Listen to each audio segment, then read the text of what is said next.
doesn't help that arrow was like bouncing. It doesn't. It kind of looks like a penis. Huh. How about that? Yeah, whoever edits this, there you go. You can make that the start of the start of the video, talking about how that arrow is a wobbly penis.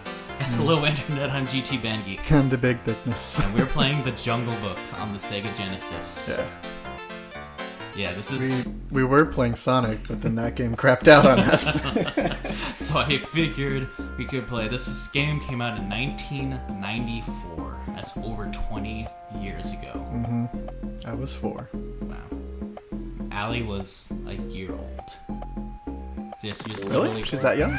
Yeah, she was born in 93. Oh. What did you just throw? The compass? Why would you throw a compass? No, I grabbed Oh, the compass. Okay. That was so confusing. Okay, that's how you do that. Oh, you know what?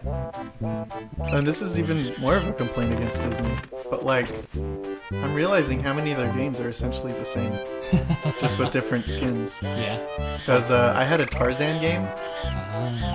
Which I think was just like... I mean, they changed it, a lot of stuff, but it feels very similar to this, where you're running around... Like, it's like a platformer. You're running around bouncing in trees and stuff. I mean, now that I think about it, Tarzan and Jungle Book both take place in the jungle. So yeah. The aesthetic is very similar. Uh-huh. But yeah, so like the goal of this game is to collect like gems. And that little compass that I got at the very beginning, it points you to them. But like on easy mode, you have it automatically. On normal mode, you have to find the compass. You found it like within seconds, though. Yeah, like super easy. But on the most difficult mode, on hard mode, they don't give you the compass at all. You just have to search the level and find it. Oh. Are they like... Is it like... what's the word? Like randomly generated? Or do they are they all like in the same areas? I think they're like in the same area. But also you don't need to get all of them if you're on easy normal mode. But on hard mode you have to get all of them. And also this game's a bitch in the sense that it doesn't give you a real ending if you don't play it on hard mode. I love it when games do that.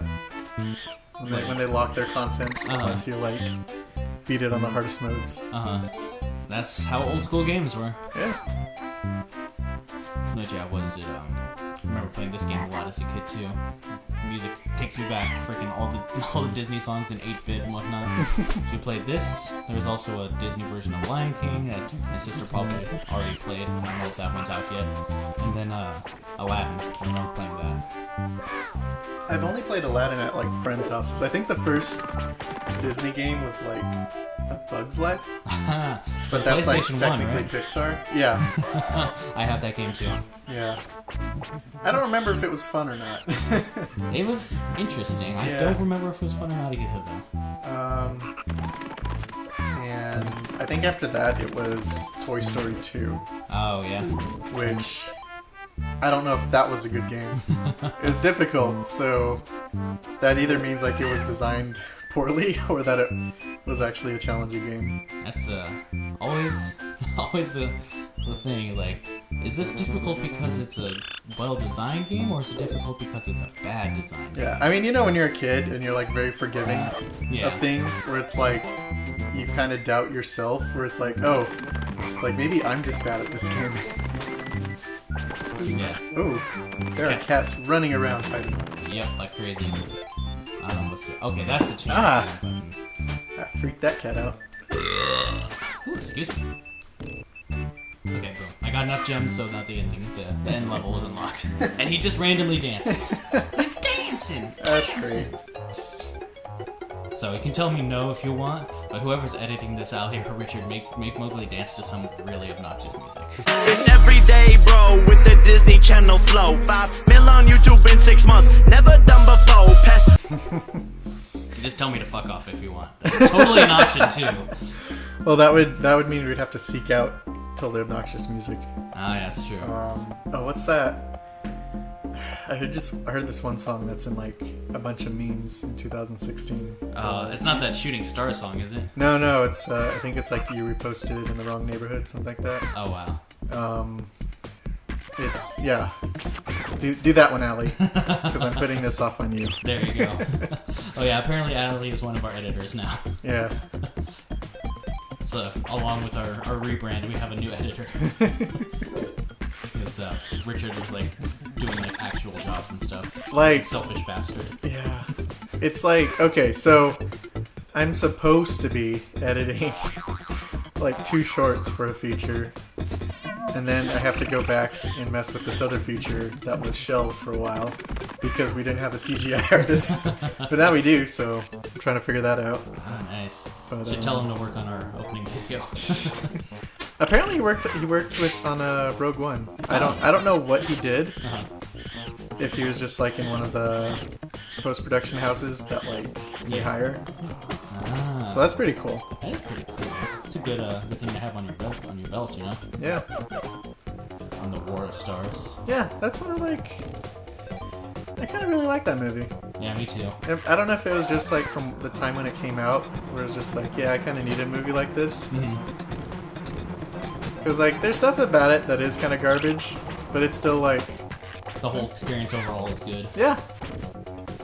Like I actually bought figures from it, so that's saying something. Yeah. Was it like no?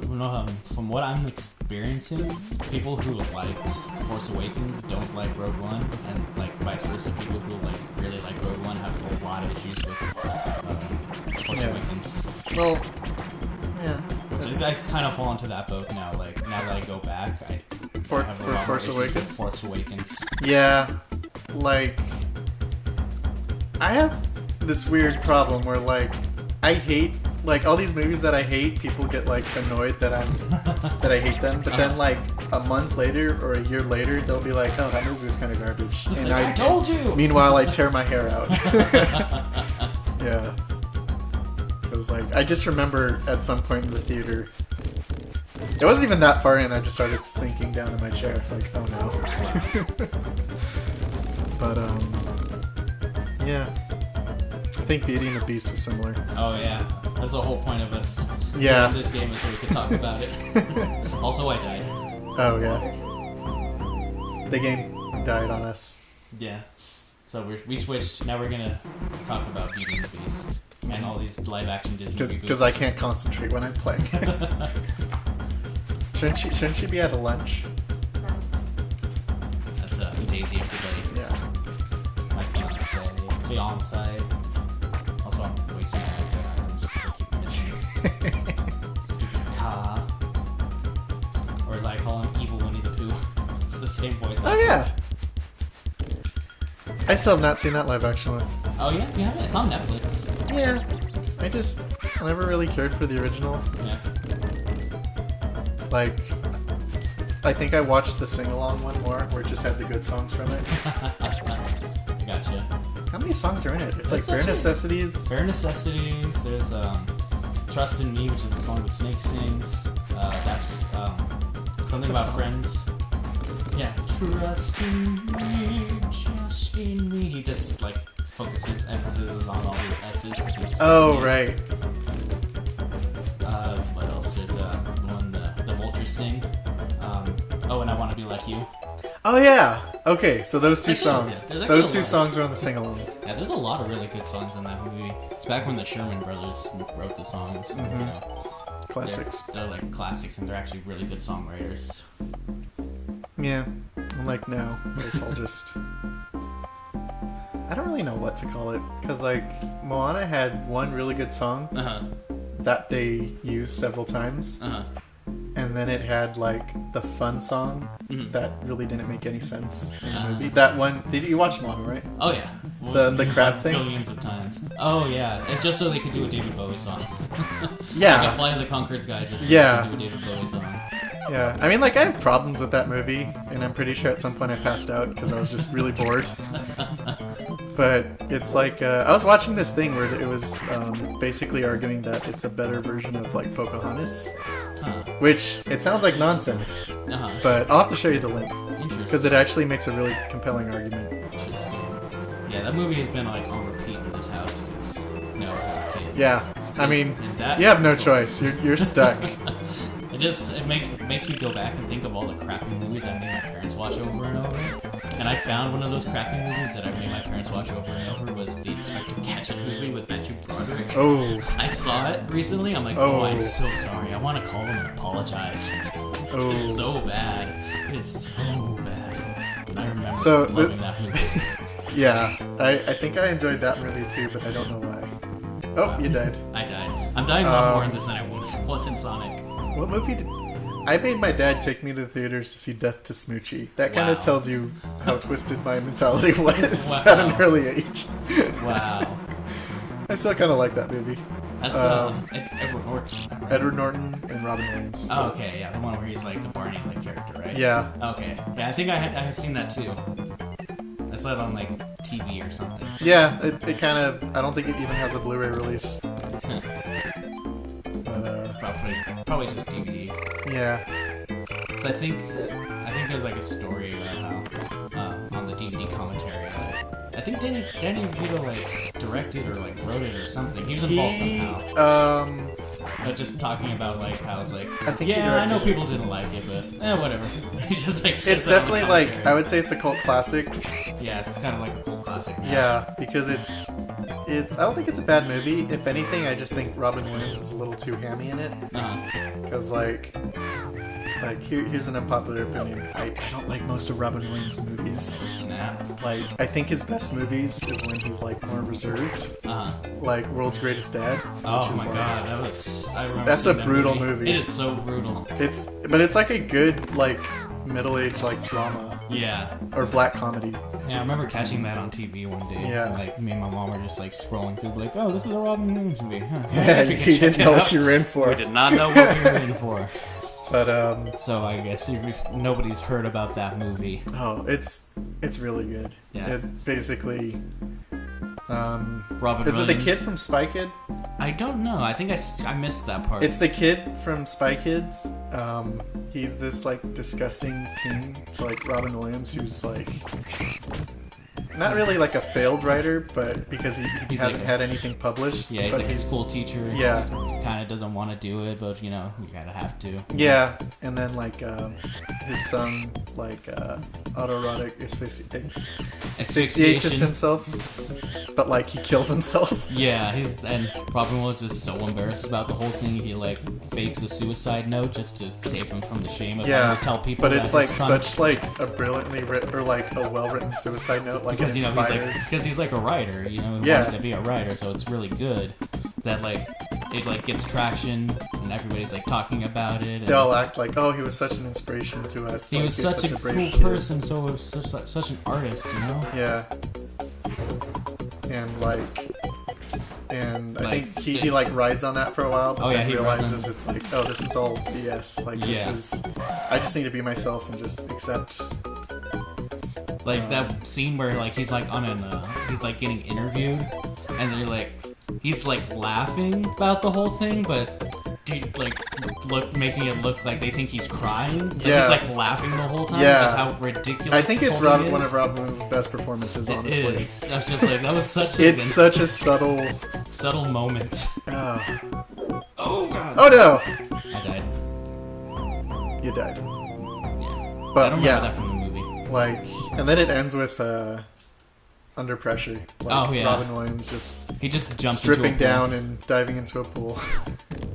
Yeah, I remember. That's a good movie. Mm-hmm. I might rewatch it again recently. Make me want to watch it. But yeah, it's not a Disney movie. It is not. Ostensibly not a Disney movie. Yeah, it's so crazy to think about how they kind of screwed him over with the whole Aladdin thing. Oh, what happened?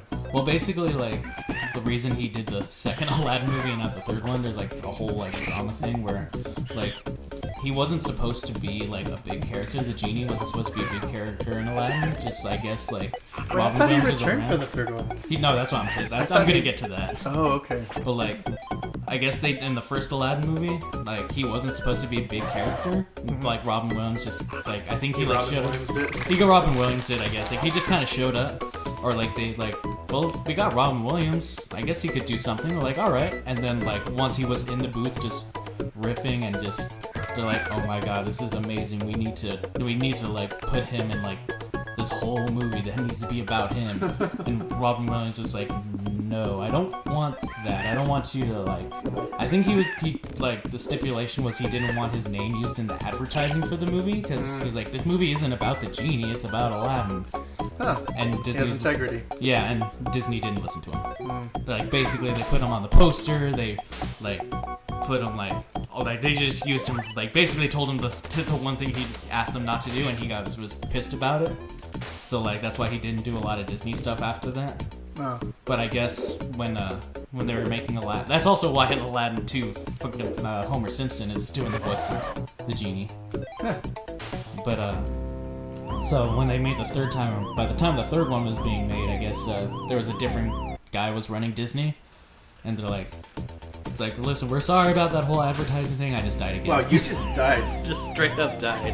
And it's so difficult. I was gonna say you just Robin Williams, but I feel bad. Oh, too soon. It's been like what 4 years, Did you but just still make too like soon. that sound? The Robin Williams sound like too soon. Too soon. I can't do impressions. But like by the time the third movie came around, there was a different guy running Disney. So it's like, was it Eisner or is that? It might have been Eisner. I'm not sure, but he gave him his word that they wouldn't do that, and they did it again. Like we're not gonna use you for the advertising. And you're like, yay, Aladdin 3. What's now with Robin Williams is back as the genie. Like, fuck you guys. Which I think which is why in Robin Williams' will he stipulated that he's like, nobody in Disney is allowed to use my outtakes to make more genie stuff. Oh. That's okay. That's how the law works. Okay. Oh, that's cool. Yeah. So like that kind of sucks that he has to put that in his will because he knows that's exactly like something Disney would do. Definitely. I'm definitely off the Disney train. Yeah. I think I don't really because they try to have their own Netflix thing. For their 50. For their 20 movies and the 20 remakes of those 20 movies. Mm-hmm. Yeah. But it's like, I don't know. Beauty and and the Beast do like was all like, their TV shows and stuff too. Yeah, they have a lot of TV shows. They do. Oh god. Also, I think I'm running out of lives. Yeah, you have one more life.